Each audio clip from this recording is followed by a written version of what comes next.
Today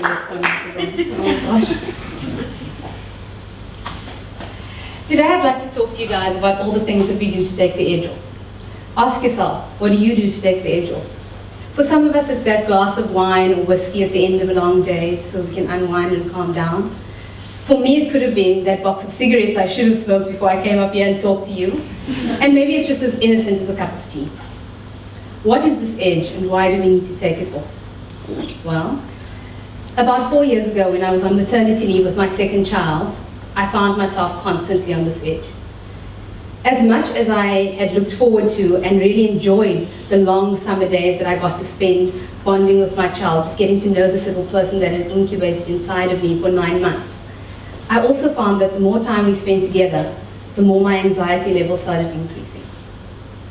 Initially I thought maybe this is just the pregnancy hormones wearing off, or maybe it's the lack of sleep. Any mother in the audience will know the lack of sleep will get you. I think Judith Martin said it best when she said, "We are all born rude. No infant has ever appeared yet with the grace to understand just how inconsiderate it is to disturb people in the middle of the night." Anyway, whatever it was, I was completely wound up. I was thoroughly on edge all of the time.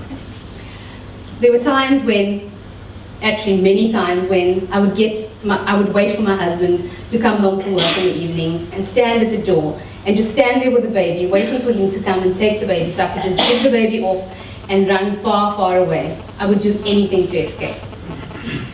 And then, surprisingly and amazingly, I found the perfect escape right inside my very own house. Call it my mummy's little helper, if you will. Facebook, it was the place I could escape to without At first, it started off with, I justified it to myself. I said, look, I'm away from work, I haven't seen all of my friends, I haven't got much adult company. This is awesome, I can catch up, I can go online. It was on my phone, so it was two-hand, and I could access it innocently and completely and at random points in the day. I didn't have to take up my whole day. But then it became a lot less random and a lot more of a ritual. First of all, my phone always needed to be charged. It needed to be charged at least once a day because the battery would run down. My phone always needed to be at my bedside or in my pockets or in my breast if I didn't have any pockets. And it became part of the other rituals which dominate your life. So even the pajama drawer, I would get the baby up, put the latch in, and I would grab my phone and start surfing the net to while away the time while he was tediously drinking. But it wasn't just in the frantic times, it was also in the good times. I would stand there looking at my child sleep soundly and think, oh my God, it's so amazing that this little person knows how to breathe. And then the next thought would be, oh my God, what if this child stops breathing? And in a second, my heart would fall from like absolute ecstasy to like smashed right down. And I'm not into extreme sports, so I really didn't like that immediate fall that happened. And so I found a way to preempt that.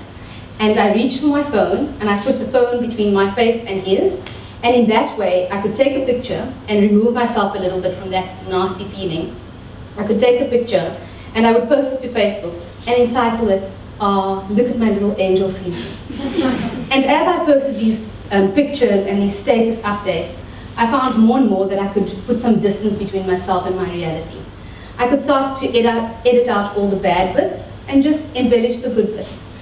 And more, as I did this, it was more and more addictive, and it was just an awesome feeling. This is where I found. I started thinking that was my reality. And I think I convinced other people, but most of all I convinced myself. This lasted for maybe, I think, 18 months. And by the time I got to 18 months, I had spent so much time trying to paint my reality on Facebook that I lost a significant chunk of my son's life. I just wasn't there to see it. I was simply too distracted. And then one day I read this article about, at my rock bottom, I must tell you, I was posting probably about 10 to 15 status updates a day, and posting most of them at 3 o'clock in the morning. I mean, who does that? And then a lot of the pictures of me actually has me with my cell phone in hand and that glazed over expression that says I'm here, but I'm not really here. But then a while later, I read this article on pornography addiction. And it was interesting to me. I I won't tell you why I was reading articles on pornography addiction. But the article outlined the reasons why men go to porn. And it hit me at that point. I thought, Facebook is like my porn. Facebook makes me feel comfortable, but my life as a mom is very stressful. I would much rather get onto Facebook and look at the comments that people have posted about how awesome a time it seemed we were having and what a great mom I was being, than face the reality and the failure that my child was crying and I didn't know what to do yet again. Facebook made me feel powerful. Life made me feel powerless. On Facebook, I was the author and the script of my life. I could make it into anything I wanted it to be. In reality, my life was being taken over and run by a drunken midget. And so what did I learn from all of this? Well, I learned something small. I'm still on Facebook, so I didn't learn that much. But I learned something small which I think is really key. I learned that awareness is the key. I learned that if I know why I numb and what I used to numb, then I give myself the power of choice on whether I want to numb or whether I want to engage with life fully. Because the thing that I realized is that if you've got the power of choice, then what you can do is, without the power of choice, you must realize that when you numb the bad feelings, you also numb the good feelings. And I want the choice of whether to do that or not. And so I don't know if you guys are thinking, oh my God, what did Christelle smoke? I don't know if you can relate to numbing, if you numb at all, and what you used to numb. But however it is that you came to be here, I thank you for giving me the space to stand here and look life straight in the eye for 6 minutes and 40 seconds. My name is Christelle, and I've been on Facebook for 24 hours.